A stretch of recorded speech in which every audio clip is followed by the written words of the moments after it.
Penonton bingung, kenapa sebentar minum Ustadz ya? Baik, sudah? Kita lanjutkan. Yang ketiga, watahirin, airnya suci. Kalau disebut suci berarti pada zat airnya ya. Jadi kalau kita sentuh airnya itu tidak membuat kita najis, ya, karena airnya atau airnya pada dasarnya boleh dikonsumsi, digunakan. Oh ya, sebelum saya sampai ke sana, saya lupa menjelaskan. Air musyammas itu makruhnya hanya dipakai pada badan. Sedangkan pada pakaian tidak makruh. Mencuci najis pakaian misalkan, dia tidak makruh. Mencuci pakaian, cuci celana, cuci motor, ya, biar bersih dari najis, itu tidak makruh, sepakat. Yang makruh hanya pada badan. Kenapa begitu? Nanti tiba-tiba ketemu air musyammas cuci motor. Air musyammas makruh. Enggak, buat kita, buat motor enggak. Karena motor tuh enggak ada jihatut tip, enggak ada urusan medisnya. Nah, itu dia ya. Nah, itu yang mau diperjelas supaya tidak bingung. Sebenarnya tadi kalau teman-teman paham ketika Imam Syafi'i mengatakan illa min jihatut tip, kecuali dari sisi medis, sebenarnya sudah dipahami, tapi saya ingin mempertegas supaya tidak salah persepsi. Nah, bisa dipahami kira-kira? Nah, kita lanjutkan. Yang selanjutnya yang ketiga, tahirin ghairu mutahhirin, suci tapi tidak bisa mensucikan. Airnya suci tapi dia tidak bisa mensucikan. Air yang bagian ketiga ini ada dua jenis airnya. Airnya ada dua jenis. Mana yang dua jenis? Pertama, wa huwa al-ma'ul musta'malu, yaitu air yang bekas pakai. Musta'mal sudah dipakai. Bekas pakai. Air bekas pakai.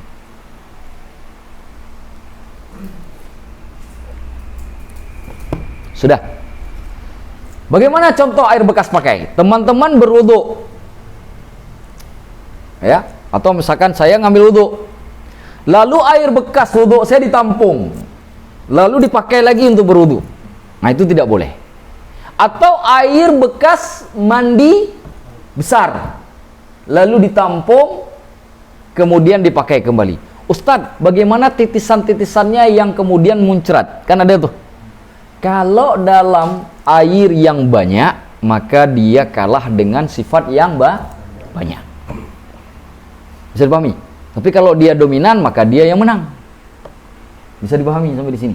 Maka air yang bekas pakai tidak boleh digunakan. Nih teman-teman, kita ambil saja contoh di sini ya. Itu kan kita ada ember penampungan air. Nah, kadang-kadang kita tidak tahu apakah di penampungan air itu mustakmal atau tidak itu.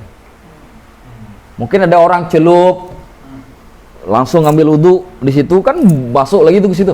Datang kita ambil gayung, kita berwudu di situ. Maka kalau tidak bisa dipastikan, ambil di keran saja. Karena kalau air mustakmal, maka wudunya tidak sah. Wudunya tidak sah, sholatnya tidak sah, meskipun airnya suci.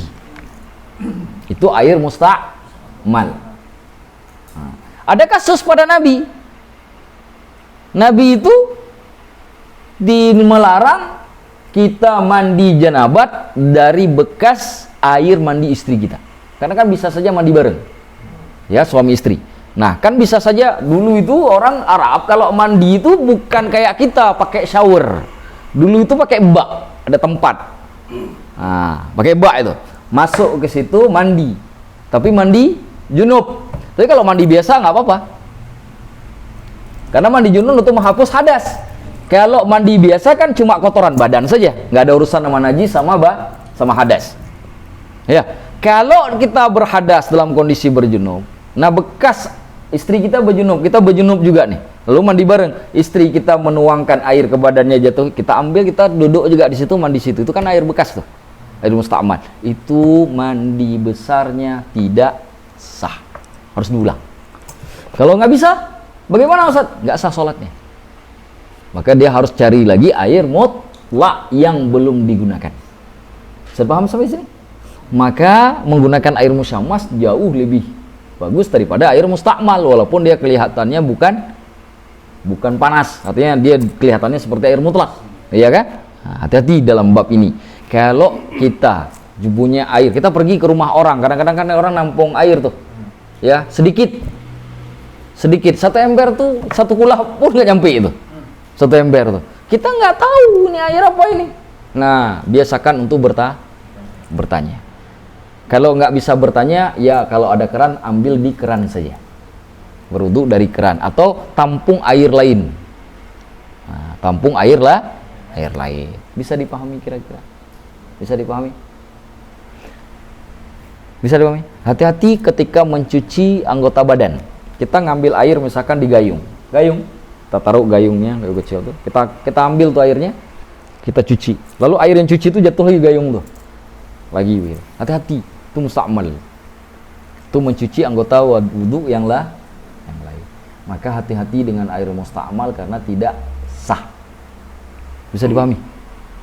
Maka kalau bisa, kalau teman-teman ngambil air di gayung, kan kalau kita bangun pagi itu kan sunnahnya mencuci tangan dulu di luar gayung tuh.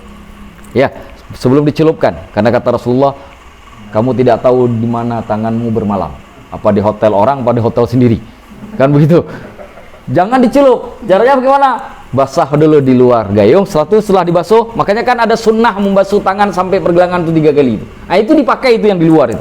Setelah itu boleh celup. Tapi ketika dicelup jangan di atas gayung, pindahkan badan ke luar gayung.